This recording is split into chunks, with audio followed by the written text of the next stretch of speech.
Bueno, lo primero de todo, queríamos agradecerles el que hubieran decidido pasar estas horas del día de hoy con nosotros. Es para nosotros un verdadero placer poder contarles y compartir con ustedes estas nuevas herramientas que hemos creado. En mi caso voy a hablar de una herramienta para el análisis de los requisitos del Código Técnico de la Edificación con CEX.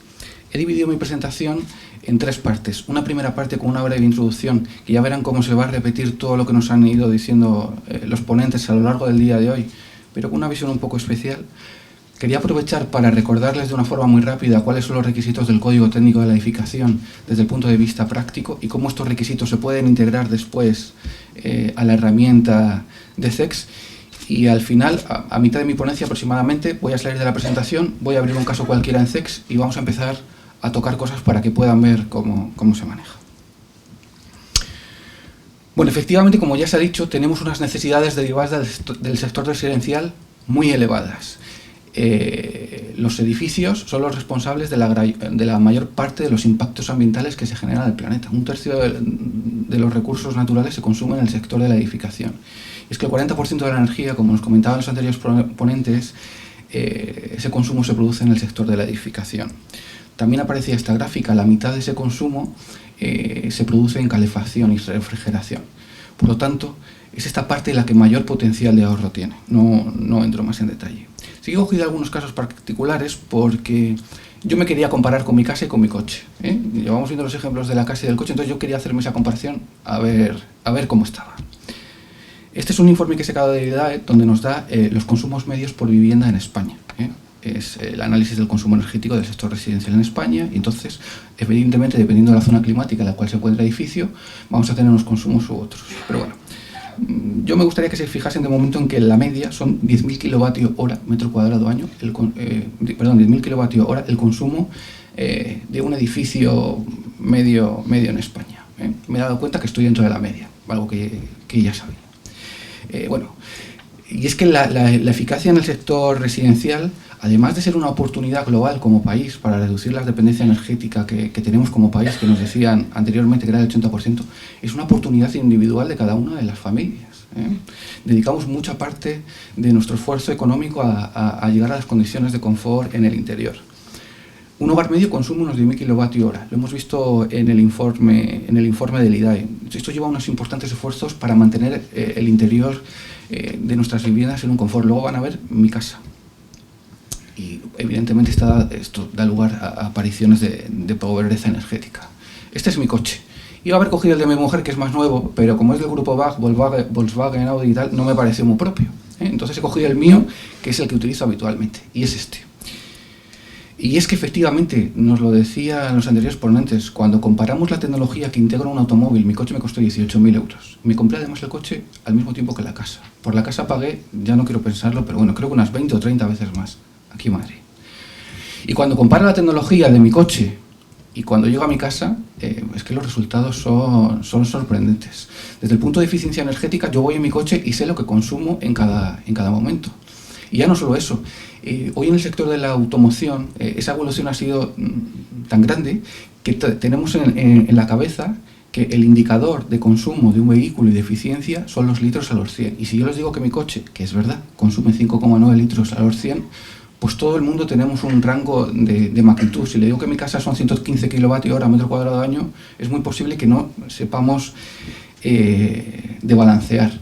Y es que además en mi coche, pues yo puedo ir a una temperatura y mi acompañante a otra. Y cuando me vendieron el coche hace, pues eso, en el año 2003 que me compré el coche y la casa, fue uno de los argumentos de venta que utilizó el comercial. Me dijo, Nicolás, este coche consume muy poco, 5,5. Entonces yo me desperté, despertaba mi interés y efectivamente cuando comparé entre un coche y otro, pues comparaba el consumo. Yo como me dedicaba a esto, cuando le fui a preguntar al constructor cuánto consumía la casa, se me quedó mirando así y como yo insistía que cuánto consumía y cómo estaba aislada, yo trabajo en el tema de los aislamientos, pues llegó un momento el constructor, en aquella época se vendía todo, que me dijo, mira Nicolás, si te interesa la vivienda la compras y si no déjame que tengo mucha cola, tal cual, me lo dijo tal cual. Entonces yo nunca pude saber cuánto consumía mi casa hasta ahora que empecé a manejar los programas. Bueno, Pues efectivamente la tecnología que tiene mi casa, les aseguro que lo máximo yo creo que es el videoportero y poco más. Bueno, pues mi coche consume 5,9 litros al orcín. Quería hacer un ejemplo y comparar lo que consume mi casa con mi coche. Entonces, no sé si recuerdan, hace unos años desde el Ministerio se establecieron un plan de medidas urgentes de ahorro de la eficiencia energética, donde entre otras cosas lo que hicieron o lo que se hizo fue rebajar el límite de velocidad en autopistas y autovías de 120 a 110. Y esto tenía una explicación racional y desde el punto de vista de eficiencia energética. Bueno, pues yo me he cogido que un vehículo medio hace 23.980 kilómetros al año de ese informe, que es lo que ponía en ese informe. Más o menos son los kilómetros que hago yo, pero quería coger algo que fuera representativo. Y claro, cuando la siguiente pregunta que me dice, ¿cuánto consume su casa? ¿No? Entonces, yo sí que quiero enfatizar en el tema de los indicadores y los kilovatios hora, porque toda la normativa que vamos a ver ahora está focalizada a estos indicadores, que son de consumo. Evidentemente, si la Directiva 2010/31/UE nos dice que en el 2020 todos los edificios tienen que ser de consumo de energía casi nulo, pues tendremos que hablar de esos indicadores, de los indicadores de consumo, y es lo que recoge toda la modificación del Código Técnico de la Edificación y además se alinea con los indicadores que ya teníamos en la certificación energética de edificios. Bueno, pues mi casa consume 13.200 kilovatios hora al año. Entonces aquí en este gráfico me he representado lo que consume mi coche si hago al año 5.000 kilómetros, 6.000, 9.000, 12.000, y he representado lo que consume mi casa. Y me he dado cuenta, y estoy en la media, que una vivienda consume lo mismo o más que un coche. Cuando yo al principio nunca lo pensé. Tengo mi imagen de que pues me puedo gastar 1.500 euros o 1.200 euros de gasoil al año, pero no tenías que en calefacción y refrigeración me gastase eso. Entonces la primera de las conclusiones es que mi casa consume más que mi coche, que no lo sabía. Y efectivamente, como nos comentaba el primero de los ponentes, todo esto se ha traducido en la convergencia hacia unos indicadores de consumo. Consumo de energía primaria procedente de fuentes no renovables o emisiones de CO2. No les voy a hablar de esto porque ya hemos hablado, pero todo lleva a la meta del año 2020, esa directiva que nos dice que a partir del 31 de diciembre de 2018 para edificios públicos y 31 de diciembre de 2020, todos los edificios que hagamos tienen que ser de consumo de energía casi nulo. Y aparece esto en los indicadores. Hemos pasado, por lo tanto, de los indicadores como la CAP/G o la transmitancia térmica de los elementos constructivos a hablar realmente de indicadores. Y hablando de tecnología, y alineado, yo creo que está muy alineado con el tema de Carlos López Jimeno, no tiene nada que ver, pero bueno, a mí el otro día vi esta imagen y es que me sorprendió mucho, porque yo me considero joven, aunque mucha gente me dice que no, pero me considero joven, pero es que los cambios que estoy viviendo son brutales, y en el sector de la edificación no los he llegado a ver. Pero esta fotografía fue tomada en el año 2005, no sé si es capaz de identificar dónde fue tomada, yo no, cuando la vi. Pero fue tomada en Roma, en el nombramiento del Papa Benedicto XVI. 7 años después, 8, no sé bien, hubo un nuevo Papa, esto de la fumata blanca y todas estas cosas. Les voy a mostrar una foto tomada en el mismo sitio 7 años después. El cambio tecnológico que ha representado el sector para nuestras vidas de las telecomunicaciones es brutal. Pero es que 7 años. El tema de la tecnología de los automóviles pues ha tardado un poco más, porque yo me acuerdo cuando mi padre se compró el coche, pero es que ha sido brutal. Entonces parece que luego me dicen que con esos discursos parezco una persona no joven, que me creo joven pero no lo soy, pero efectivamente esto para mí ha sido algo terrible. El otro día dando clases en la universidad lo mismo, los alumnos toman apuntes con el móvil, hacen fotografías, comparten los archivos, las redes sociales. Es una evolución espectacular. Pues bueno, eso en el sector de la edificación todavía no lo hemos visto. Si me permiten, antes de que abra el programa, a modo de recuerdo, en el año 2013, como todos ustedes saben, se publicó la Orden 1635 del Ministerio de Fomento que modificaba o actualizaba el documento básico de ahorro de energía. Este documento limita la demanda energética de los edificios y el consumo, nos lo comentaba Edurne antes, en función de la zona climática en la cual se encuentra el edificio y el uso previsto del mismo. Madrid es una zona de 3. Me voy a referir en todos mis ejemplos a la zona de Madrid. Entonces, el Código Técnico limita, por una parte, el consumo de energía primaria procedente de fuentes no renovables y, por otro lado, la demanda energética de calefacción y refrigeración. La parte de consumo de BH0 es aplicable a edificios nuevos y ampliación de existentes, mientras que la parte de la limitación de la demanda, además de ser aplicable ampliación de existentes era el consumo, mientras que la limitación de la demanda es aplicable a nuevos y existentes. Es decir, en todas las rehabilitaciones vamos a tener criterios de eficiencia energética. El DBH0 de consumo nos limita el consumo de energía primaria procedente de fuentes no renovables, de calefacción, refrigeración y agua caliente sanitaria, y iluminación para sectores distintos al residencial. Por lo tanto, vamos a tener esa limitación y vamos a tener que realizar ese cálculo. En el caso de la demanda, el DBH1 nos limita la demanda de calefacción y refrigeración. Vamos a tener que calcularla. También nos limita las descompensaciones térmicas y también tenemos que hacer el cálculo de condensaciones. Eso son todo lo que vamos a tener que justificar. En el caso del consumo, en el uso del residencial privado, como les comentaba, pues tenemos limitaciones para edificios nuevos. Como todos ustedes saben, por ejemplo, un edificio en la Comunidad de Madrid, su consumo está limitado a 60 kWh metro cuadrado año. Después hay que tener en cuenta este factor de corrección, pero bueno, supongamos un edificio de 3.000 metros cuadrados de superficie útil, pues la limitación sería 61 kWh metro cuadrado año y tenemos que calcular este valor de demanda. Para edificios de otros usos, como nos comentaba Edurne, se toma como referencia la calificación energética, que tiene que ser B o superior. Por lo tanto, como técnico proyectista, tenemos que calcular para un edificio nuevo y para justificar el DBH0, tanto el consumo como la demanda que vamos a ver ahora, que es el caso de la demanda. En edificios nuevos, el Código Técnico de la Edificación limita la demanda tanto de calefacción como refrigeración. Tenemos una demanda de calefacción, por ejemplo, nos tenemos que ir a la tabla. En el caso de Madrid, un edificio de 2.000 metros de superficie útil, pues la demanda sería 27 más 1, que es el resultado de ese factor de corrección, pues 28 kWh de demanda límite. Y eso lo tenemos que calcular y justificar. En cuanto a la demanda de refrigeración, tenemos 15 kWh metro cuadrado año para las zonas climáticas 1, 2, 3 y 20 para la zona climática 4. Y además tenemos que justificar la tabla 2.3 de limitación de descompensaciones, que es muy sencillo porque esa es elemento a elemento y evidentemente es comparar con los valores de transmitancia térmica. O sea que el primero de los grandes cambios que supone esta orden, la orden 1635 del 2013, es que desaparecen totalmente los métodos simplificados, dejamos de hablar de transmitancias térmicas máximas como venía ocurriendo históricamente y empezamos a hablar de indicadores de eficiencia energética, como pueden ser el consumo de energía primaria procedente de fuentes no renovables, calefacción, refrigeración, agua caliente sanitaria, iluminación, demanda, emisiones de CO2, etcétera, etcétera. En el caso de la demanda para otros usos, en el caso de edificios nuevos, pues hay que compararlo con el edificio de referencia, que ya comentó el anterior ponente, y en este caso, para que cumpla este requisito, pues nuestro edificio debe de tener un porcentaje de ahorro de demanda energética conjunta de calefacción y refrigeración, como el que ven aquí, y tendríamos que calcular igualmente. ¿Qué es lo que ocurre en edificios existentes? Para edificios existentes tenemos la misma exigencia tanto en uso residencial privado como en otros usos. Entonces aquí el legislador lo que hace es, efectivamente, y ya viniendo a la directiva 2010-31UE, es clasificar la rehabilitación en dos grupos. Grandes rehabilitaciones, aquellas que se renuevan más del 25% de la valor potente, o pequeñas rehabilitaciones. En ambos casos vamos a tener requisitos diferentes. Cuando estamos en una gran rehabilitación, el Código Técnico establece que tenemos que cumplir la demanda conjunta de calefacción y refrigeración de nuestro edificio tiene que ser menor a la del edificio de referencia, y en obras en las que se renueve menos del 25% de la envolvente, pues es cumplir la tabla de transmitancias y permeabilidades, la tabla 2.3 de limitación de descompensaciones. Bueno, con todo esto yo aquí les he hecho un pequeño resumen y es lo que vamos a ver ahora en el caso práctico.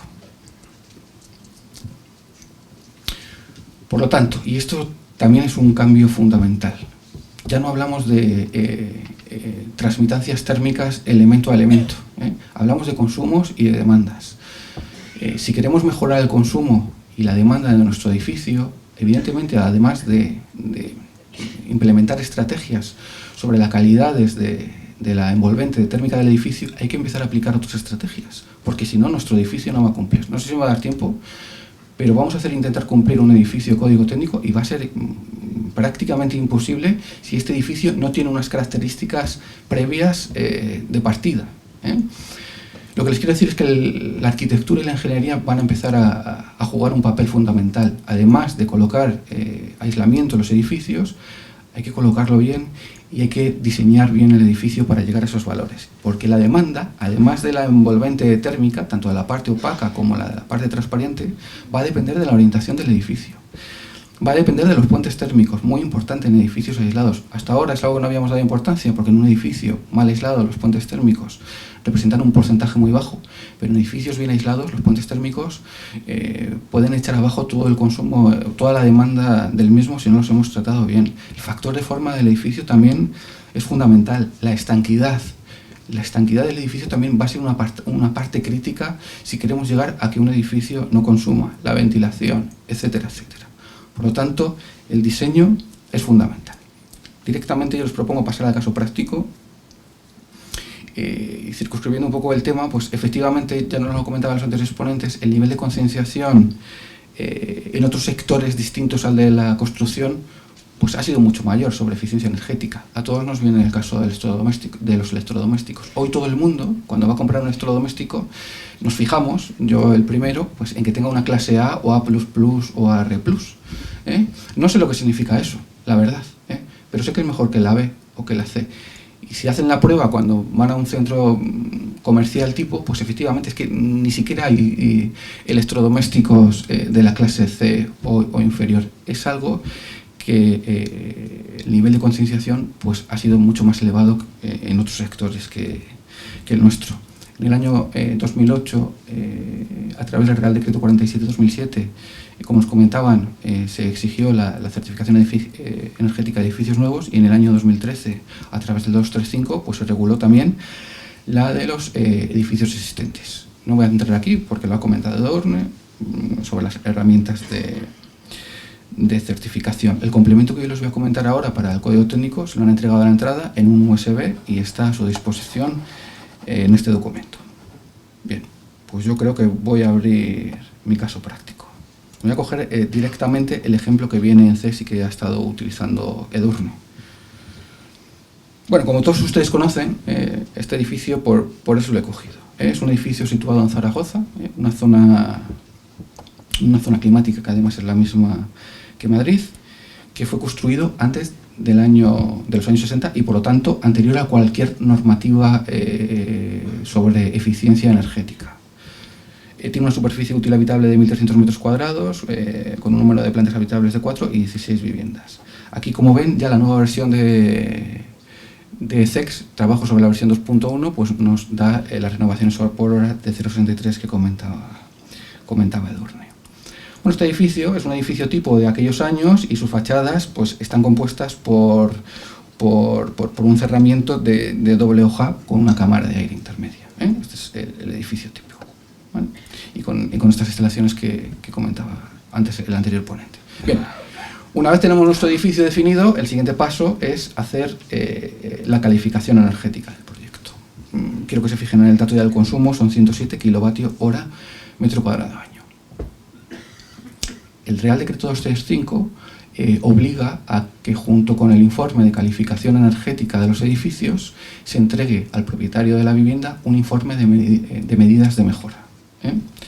No voy a entrar mucho, pero el siguiente paso lógico sería definir las medidas de mejora. No voy a entrar aquí porque va a entrar después mi compañero Adolfo.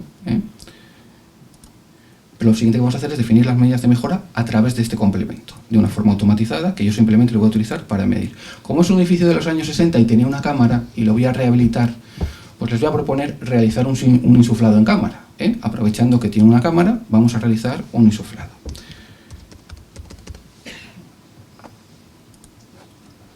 Entonces quiero actuar sobre el muro exterior y voy a decirle un relleno de cámara. Este es el sistema Insuber con 6 centímetros que tenía la cámara. Bueno, en automático el software, que no voy a entrar aquí porque lo van a ver después con mi compañero, pues nos da la nueva calificación energética. Y me salgo. Se van a cargar en el informe. Vale. Me voy a las medidas de mejora con mi sistema Insuber que me he definido y ya veo las mejoras que hay sobre la demanda de calefacción, por ejemplo, un 20%, etcétera, etcétera. Hasta aquí, nada nuevo. Siguiente paso, tenemos que justificar que esta medida de mejora cumple con el código técnico de la edificación. Para ello podemos utilizar cualquiera de las herramientas disponibles. Y es de lo que se trata esta herramienta de análisis. ejecuto el complemento isover comprobación código técnico de la edificación y me van a aparecer todos los escenarios del código técnico, si es una obra nueva o si es una rehabilitación. En este caso era una rehabilitación, ¿vale? Me van a permitir que, como he elegido un sistema de insuflado en cámara, un sistema isomer, y así hacemos dos casos prácticos, voy a suponer que en este caso no lo hacen todos los vecinos y solo renuevo menos del 25% de la envolvente, que es el último de los casos. Si le doy a continuar, el complemento, como ven, ya me comprueba el cumplimiento con esas exigencias. Este es el edificio objeto de partida, no cumple. Si le pincho más sí, me va a decir que dónde no cumple. Como es una rehabilitación, ya les comentaba que no vamos a tener requisitos de energía, por lo tanto ya me está diciendo que el complemento, oye, no procede, ¿vale? Limitación de la demanda. Aquí, bueno, vemos que tampoco cumple. Si me permiten, esto es el edificio objeto, voy a entrar sobre las medidas de mejora. Con el sistema Insuver ya vemos que cumplimos con la limitación de la demanda de energía. Pinchamos en la I y efectivamente, si recuerdan, para intervenciones inferiores a un 25% de la envolvente teníamos que cumplir con los elementos que se sustituyan o incorporen, teníamos que cumplir con las limitaciones establecidas en la tabla 2.3 de limitación de descompensaciones. Entonces, el programa lo que nos hace es comprobar la nueva U de nuestros cerramientos después del insuflado con Isover y la U límite, y nos compara si cumple o no cumple. En este caso cumple. Si recuerdan también, veíamos en la presentación que teníamos que cumplir con las condensaciones superficiales. El programa también hace la verificación de las condensaciones superficiales. Si recuerdan, para el tema de las condensaciones superficiales, el factor de temperatura de la superficie interior debería de ser superior al factor de temperatura de la superficie interior mínimo. Y lo que nos hace el programa es lo mismo, comprobar nuestros muros con ese factor mínimo, y cumple. Y otro de los requisitos son las condensaciones intersticiales. El programa me está avisando de que faltan datos. Otro de los requisitos, como les comentaba, son las condensaciones intersticiales. ¿Por qué me dice el programa que faltan datos? Porque la comprobación de las condensaciones intersticiales se hace comparando la presión de vapor en cada uno de los puntos del cerramiento con la presión de saturación. Claro, en este edificio que yo cargaba por defecto, los valores que tengo en los muros no eran valores conocidos, eran valores estimados, y por lo tanto no sé la composición de los cerramientos, el programa no me lo puede calcular. Ahora, si les parece, vuelvo para atrás, cojo otro ejemplo y modificamos los cerramientos. Bien, me salgo del complemento, eso es. Bueno, voy a quitar esta medida para que no se interfiera en el resto. Venga. Entonces, quiero hacer ahora, si les parece, les propongo, hemos hecho menos del 25% de la envolvente, vamos a hacer más del 25% de la envolvente. Nos volvemos al complemento de Saint-Gobain para definir la medida de mejora de una forma rápida. Voy a definir, por ejemplo, un SATE, un sistema de aislamiento por el exterior de todo el edificio. Voy a coger un SATE con una lana de roca Isoflex. Voy a coger, 14 centímetros de aislamiento, y voy a elegir el mejor mortero que existe en el mercado para esta aplicación, un mortero de Weber, acrílico, continuar. Bueno, y el plugin en automático ya me da la nueva calificación del edificio con la medida de mejora, ¿vale? No voy a entrar aquí, porque lo que quiero es salirme. Lo que sí que vemos es que ya nos ha mejorado una letra. Me quiero salir del complemento, ¿vale? Lo siguiente que hacemos, medidas de mejora, SATE. Aquí fíjense cómo el caso base tenía un consumo de 107 kWh metro cuadrado año. Este sistema SATE me ha reducido la demanda un 50%. Siguiente paso, tengo que estar seguro y verificar que esta medida cumple con el código técnico de la edificación. No vaya a ser que vaya a proponer una medida que no cumple. Es lo que nos va a permitir hacer el complemento que les estamos contando.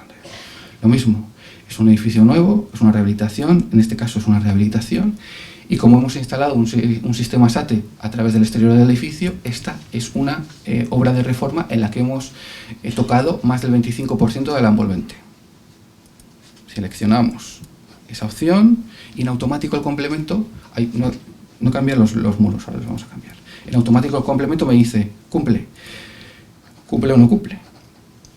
En este caso, para rehabilitaciones más del 25%, si recuerdan, el criterio del Código Técnico para la justificación era que la demanda conjunta de calefacción y refrigeración de nuestro edificio fuera la menor a la de edificio de referencia.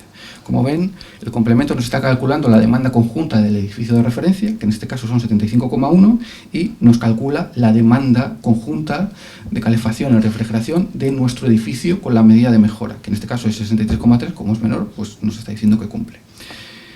Otro de los requisitos son las condensaciones superficiales, lo mismo que en el caso anterior nos compara el factor de temperatura de la superficie interior con el factor de temperatura interior mínimo, y esto me sigue diciendo que faltan datos porque no toque los muros iniciales y el sistema no sabe la composición, que voy a hacerlo lo primero de todo para que no se me vuelva a olvidar y así acabamos el ejemplo completo. Entonces, si se fijan en la envolvente térmica, claro, yo la fachada había cogido el ejemplo y las propiedades térmicas son estimadas. No conozco cuál es la composición de mis cerramientos. Voy a decirle que son conocidas.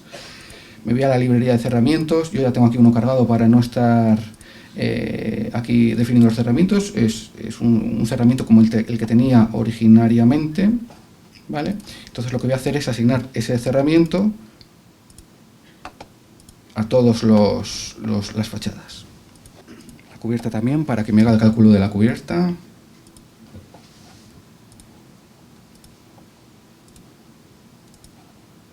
Y la fachada norte, que es la última que me queda. Le voy a decir que son conocidas y le doy la composición del muro.